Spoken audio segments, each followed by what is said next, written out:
आता ह्यो का विषय झालाय माझ्यासोबत, चला सांगतो तुम्हाला. आपल्या रोजच्या सारखं सकाळ सकाळ निघालो होतो जिमला. म्हणजे गेल्या गेल्या केला आपला वर्कआउट चालू. आज होता आपला लेग वर्कआउट. झाल्यावर निघालो घरी. जिमवर नेऊन घरात निवांत आवरून बसलेलो, तेवढा जोडीदाराचा कॉल आला. म्हणला चल जरा गावात जाऊया. गावात गेल्या गेल्या विजय आणि शिवम गाठ पडली. तेवढ्यात चला म्हणलं काय तर खाऊन येऊया. खाऊन पिऊन घरी आल्यावर आवरून निघालो कॉलेजला, कारण आज होता आपला पेपर. मग काय जप्पशीर तेल टाकलं, जप्पशीर गाडी पळवली, डायरेक्ट पोचलो कॉलेजवर. कॉलेजमध्ये गेल्या गेल्या गेलो डायरेक्ट ब्लॉक मध्ये, कारण आपल्याला आधीच लेट झालेला. पेपर सुटल्या बाहेरून बघितलं तर पावसाचं वातावरण झालेलं. म्हणलं चला लवकर जाऊया, बिना कामात पावसात गावून आपण. कॉलेजवर नेऊन निवांत आवरून घरात बसलेलो, तेवढ्या जोडीदाराचा कॉल आला. म्हणला चल जरा करायला जायचं आहे. चांगले निघालेलो, तेवढ्यात मध्ये गाडीचा टायर फुटला. गाडी एका साईडला लावून म्हणलं दगडान जरा फांद्या ठेवूया, नाहीतर बिना कामाचा कोणतरी थडकायचं. गाडी एका साईडला लावून टायर चेंज करत होतो, तेवढं त्या सुयचं जोडीदार आलं. गाडीचं टायर चेंज झालं, त्याला म्हणलं जरा गाडी आता हळूच नाही. कारण मध्ये गेलो सिग्नल थांबलेलो, तेवढ्या तिकडे सुयाचं काहीतरी वेगळं चाललेलं.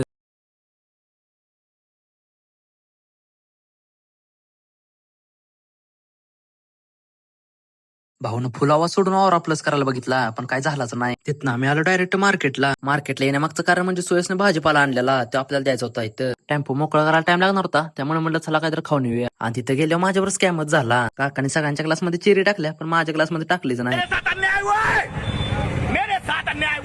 तसलं झालं, डायरेक्ट आलो मार्केटमध्ये, कारण आता ही कॅरेट आपल्याला मोकळं करून न्यायचं होतं. तिने पटापटा पलटी घातली. आम्ही झपाझपा कॅरेट काढून घ्यायला लागलो, कारण आपल्याला लय लेट होणार होता. त्यामुळे म्हणलं आपणच घ्यावं काम करून. भाज्या सगळ्या पलटी मारून झालं, कॅरेट घेतलं लगेच आपल्या डगडूमध्ये भरून आणि गेलो घराच्या दिशेनं. जाताना शिवमी म्हणला आता मी चालवणार आहे, आणि त्याला शिकवायला सुया होता. त्यामुळे म्हटलं मला घरी जिवंत सोडा, भास झालं. काय अपेक्षा नाही तुमच्याकडनं. तिथनं आलो डायरेक्ट घरी. आता इथपर्यंत व्हिडिओ बघितला तर लाईक आणि फॉलो करूनच जावा.